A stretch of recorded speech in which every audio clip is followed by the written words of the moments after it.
கொஞ்சம் இமேஜின் பண்ணி பாருங்களேன். ஒரு மிகப்பெரிய மலையின் உச்சியில நீங்க நிக்கிறீங்க. அங்க அந்த காத்து சிலு சிலுன்னு அடிக்குது. உங்க முகத்துல படுது. நீங்க அந்த மலையிலேருந்து கீழ கொஞ்சம் அப்படி எட்டி பார்க்குறீங்க. கீழ மிகப்பெரிய ஆழம். உங்க மனசுக்குள்ள ஒரு வார்த்தை சொல்லுது, "சேஃபா இரு. குதிச்சிராத. தவறி கீழ விழுந்துராத." அப்படின்னு சொல்லி உங்க மனசுக்குள்ள ஒரு வாய்ஸ் கேட்குது. அங்க நீங்க மட்டும் தனியா இல்ல. உங்க பக்கத்துல உங்க ஃப்ரெண்ட்ஸ், ஃபேமிலி மெம்பர்ஸ் எல்லாருமே இருக்கிறாங்க. எல்லாரும் உங்கள என்கரேஜ் பண்றாங்க. "இந்த நாளுக்கு தானே நீ காத்துக்கிட்டு இருந்த. பயப்படாத. தைரியமா குதி. உன்னால முடியும்." அப்படின்னு சொல்லி எல்லாருமே என்கரேஜ் பண்றாங்க. ஆனா அந்த நேரத்துல அவ்வளோ என்கரேஜ்மெண்ட்டையும் தாண்டி உங்களுக்குள்ள ஒரு பயம் இருக்குது.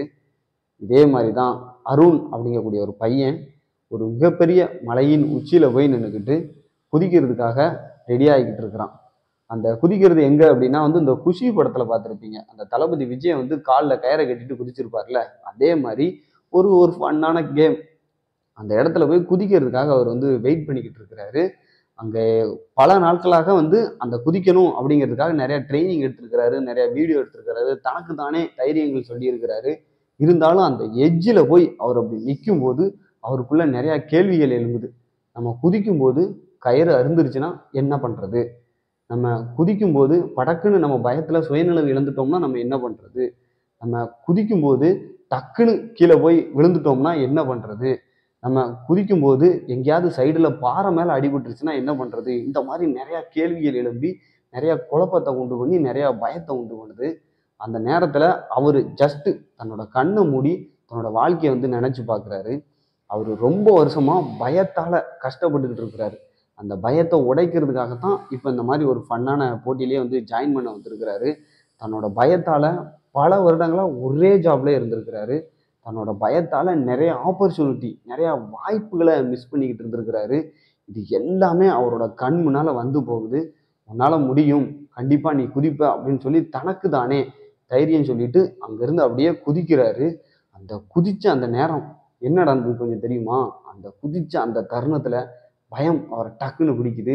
அந்த நேரத்துல அந்த அவரோட இதயம் வந்து டக்குன்னு அவரோட வாய் வழியா வெளிய வந்து விழுத மாரி அவருக்கு ஃபீல் ஆகுது. அவரோட வயிறு துடிக்கிற மாரி ஃபீல் ஆகுது. அந்த நேரத்துல அந்த டைட்டா அந்த கயிறு கீழ போய் இறங்கும்போது கொஞ்சம் கொஞ்சமா அந்த பயத்துலேருந்து வெளிய வராரு. கைய விரிச்சு என்ஜாய் பண்ணி கொண்டாடிக்கிட்டு இருக்கிறாரு. ரொம்ப சந்தோஷமா இருக்கிறாரு. அப்பதான் அவரோட பயம் வந்து அவர விட்டு போய்க்கிட்டு இருக்குது.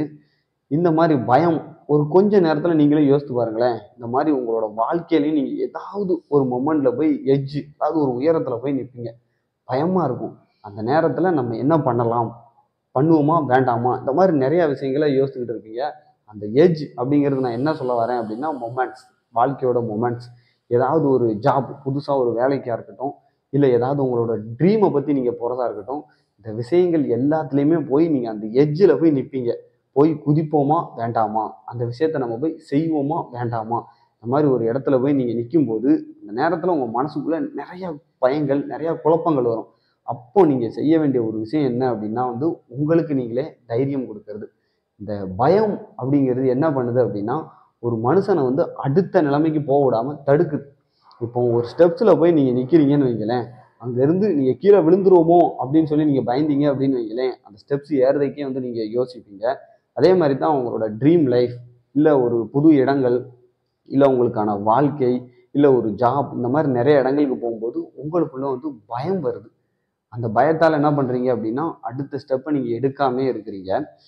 நெக்ஸ்ட் டைம் உங்க லைஃப்ல நீங்க எப்போ பயப்பட்டாலும் சரி, அந்த நேரத்துல ஒரு ஃபர்ஸ்ட் ஸ்டெப் எடுத்து வைங்க. இப்போ அந்த பையன் வந்து போய் குதிக்கிறதுக்கு நின்னான் பார்த்தீங்கல்ல, அந்த நேரத்துல அவன் உணர்ந்தது ஒரே ஒரு விஷயம் தான்.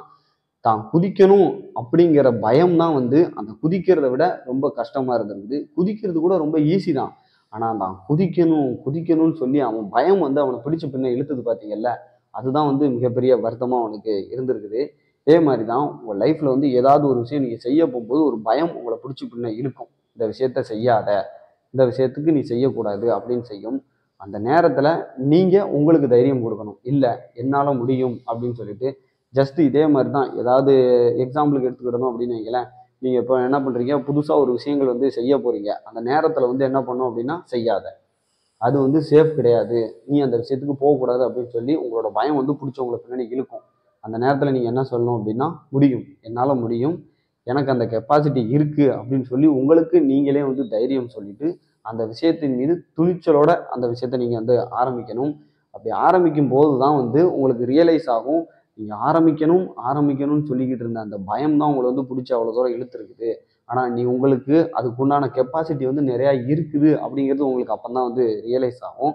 ஸோ நெக்ஸ்ட் டைம் நீங்கள் எப்போ எந்த விஷயம் செய்தாலும் சரி, அந்த பயம் அப்படிங்கிறத தகர்த்து நிறுத்திட்டு முதல் ஸ்டெப்பை எடுத்து வச்சு பார்த்தீங்க அப்படின்னாலே போதும். அந்த பயம் தான் உங்களோட முதல் ஸ்டெப்பையே வந்து தடுத்திருக்கும் அப்படிங்கிறத நீங்கள் ரியலைஸ் பண்ணலாம். ஸோ இன்னும் தயக்கத்துக்கு ஒரு விஷயத்த பயம் இல்லாமல் உங்கள் மேலே நம்பிக்கையோட அந்த விஷயத்த செய்யுங்க. அடுத்த வீடியோவில் உங்களை சந்திக்கிறேன். நன்றி.